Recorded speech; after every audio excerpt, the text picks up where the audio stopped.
So there is the actual cast iron skillet I have. It was given to me by my brother for Christmas. It's actually been used already. Did have some house guests earlier this year. It actually broken in for me, so that was kind of convenient. I followed the instructions and cleaned it out because the biggest thing that you have to remember with cast iron skillets is you cannot use soapy water to clean them with.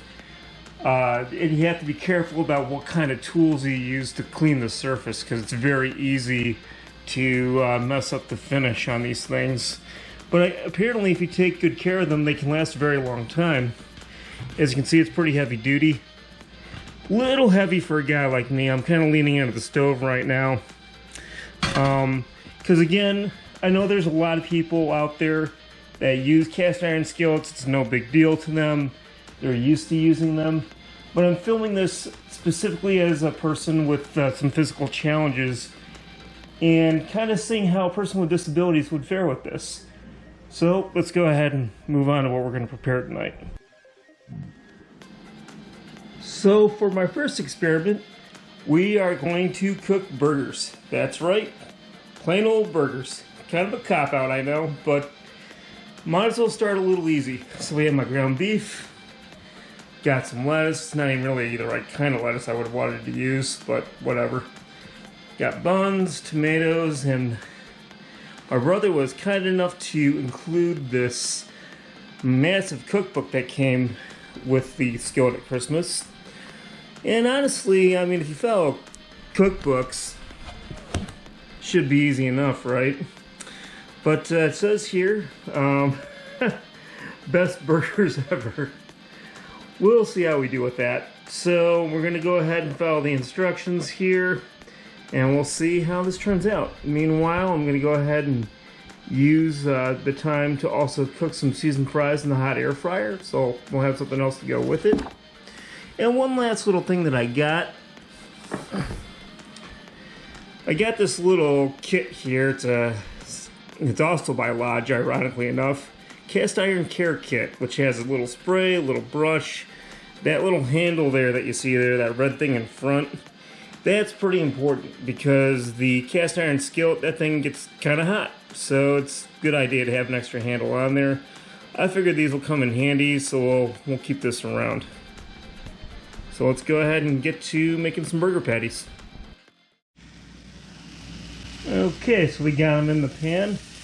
This is supposed to be one side 3 to 4 minutes, and then the next side 3 to 4 minutes. I should be able to do that. It also mentions to sprinkle some seasoning on here while it's cooking. I already got seasoning in the patty themselves, so I'm a little reluctant to put more on there. So we'll see how this goes. Okay, we have flipped the burgers over at roughly 1:30. Still cranking right along. Kind of worried about that one on the middle there, but we'll see how it goes. I say that a lot. Okay, I sampled my first burger, and quite frankly, I'm still alive. So, that's definitely a plus. A couple observations. To my amazement, the burger, even though I had some concerns about it not being cooked well enough, was actually decently cooked through the middle. There was an excessive amount of pink. One thing that I did notice was that the burger was very juicy. I mean, obviously better than what I can get at most restaurants. So, very happy about that. I'm not going to win any awards for culinary presentation, but that's just something I'm going to have to accept. A couple other things I want to say is, first, in terms of meal prep tonight, it probably took, let's see, about 8 minutes to actually cook the burger, another 20 minutes for the seasoned fries through the air fryer. Most of the time went to actual preparation work in terms of just like making sure I had all my stuff out, slicing up the tomato. Next time I am going to get a veggie slicer for something like that. I wasn't very happy with the lettuce type I chose or my inability to cut a tomato. But as far as just overall pros, as that cookbook I showed earlier proved, There is actually a lot you can do with the cast iron skillet, and again, most of you out there probably know it, but for a person that doesn't normally cook for themselves, it's actually quite formidable. And I'm grateful to my brother for actually getting me this thing for Christmas. So yeah, you can do a lot with it. There's a lot of different things that you can prepare, and this being a burger, and it's actually probably the best burger I've ever made for myself by far. So that's an encouraging sign. In terms of cons, the biggest concern that I have with this is the skillet might be too heavy for a person with disabilities. If you have any kind of arm or wrist weakness, it's going to be an issue, and that also makes it a little bit tougher to clean out. And the cleaning process for a cast iron skillet, it's tougher because it's not dishwasher safe or anything like that, so you have to kind of work at it a little bit more. But they want that skillet to be just, I think the book said it, when you're done with it, clean it up a little bit and just have it ready for its next assignment, like it's meant to be left out. So I can understand why a lot of people like cast iron skillets. Again, the biggest concern that I do have is with the ability to handle something that hot and that heavy and that potentially dangerous if you have any kind of mobility or strength problems. But for a guy like me, I like using it. I'll use it again. It's a good little tool in the kitchen. So I'm pretty pleased with it.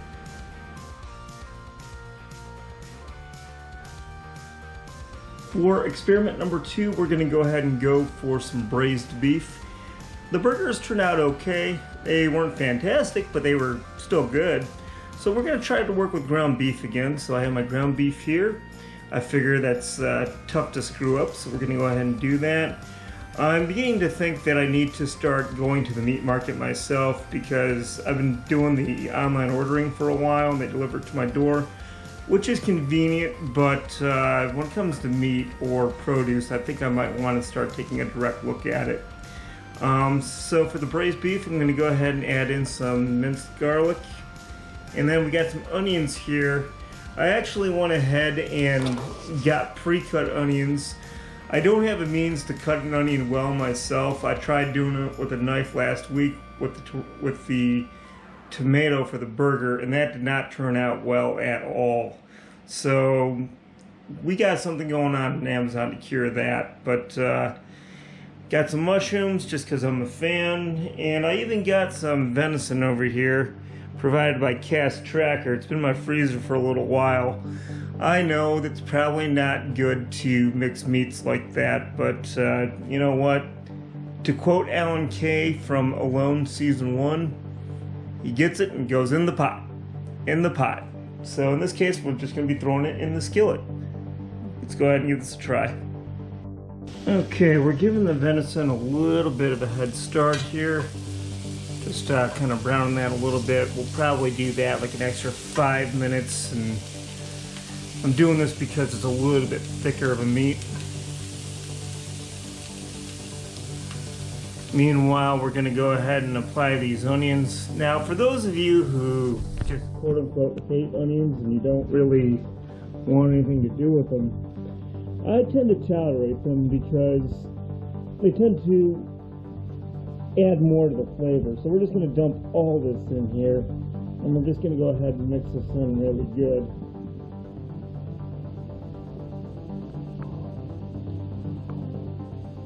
Keep in mind that I do intend on bringing in more hamburger meat here in a little bit, but it's my hope that this stuff gets kind of cooked down a little bit. And again, not cooking on excessive heat, just keeping it on medium. Same thing as I did for the burgers. Seemed to work out pretty well last time. And this time I'm really kind of playing it by ear. I didn't look up anything on Google, didn't look up anything on the internet. We're just going to go ahead and see if we do an okay job. Because again, I'm not a chef, I'm never going to be. But whatever.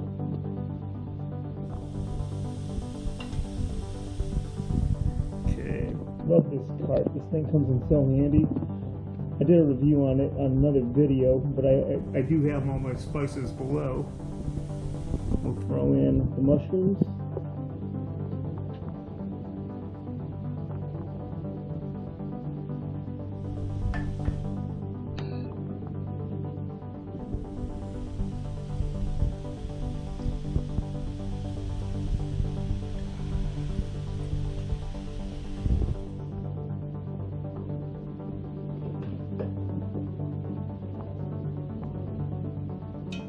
Mix that in a little bit more. And the mushrooms I do know cook down pretty well, so I'm not as concerned about that. Now we're going to toss in some garlic. And garlic, you know, being a spice, I love garlic, but it's really tough for me to get it right. So we're just going to do, it's bigger than I thought. We'll just try 1.5 spoonfuls for this.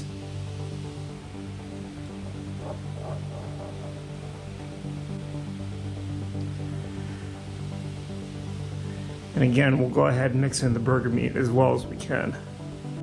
Okay, now we got the beef in there.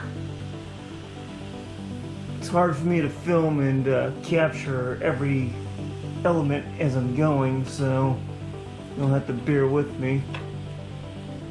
But I just kind of pre-cut it up a little bit.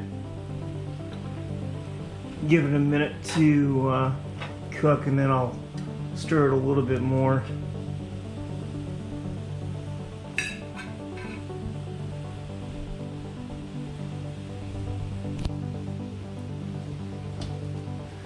Some of you guys out there might think I don't have a clue what I'm doing, and you know what? You're probably right.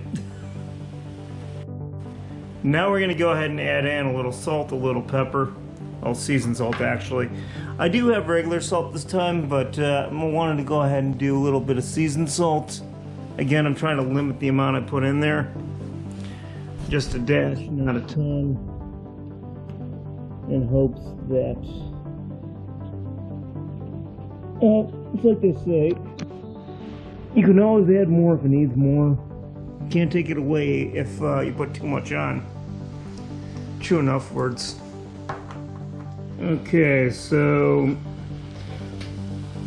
I'm just kind of stirring this around, cutting up whatever big chunks of ground beef I can in the hopes that it'll continue to cook evenly. I let this simmer for a little while I went ahead and cleaned up all the garbage from the food containers and things. I tend to like to do that when I'm cooking independently. Just easier for cleanup after one's done eating. And actually it's turning out pretty good as far as I can tell. Again, some out there might disagree with me, but I get it. And we're just going to keep on stirring this around until we feel that all the pink's cooked out. Okay, so this is the braised beef in a bowl. You can put it on a sandwich if you wanted to. I know you guys are probably thinking, where are the vegetables? Don't worry guys, I'll throw that in another video. And I do have vegetables around, but it's just not worthy in terms of you know, how I use the cast iron skillet for experiment number 2 here. The onions cooked down exactly the way I thought, so it wasn't overpowering. Mushrooms cooked down a little bit. The venison was actually a real nice touch. I was surprised that the venison was so good in this. I did under-season, so a little bit of salt added and no real problem there. Again, I'm no chef, but you know, hey, it's all about survival. Thanks for watching. This particular video meant a little bit more to me because I wanted to try to encourage those who may have physical disability or other troubles in independent living, so hopefully it gave you a little bit of inspiration, if nothing else. Or if you happen to know somebody that could benefit from something like this, feel free to share my content. If you like what you see, go ahead and like and subscribe. This is Mad Marty, reminding you to do what's responsible, avoid what's irresponsible, make the most of what you got, and get respect. Mad respect. See you next time.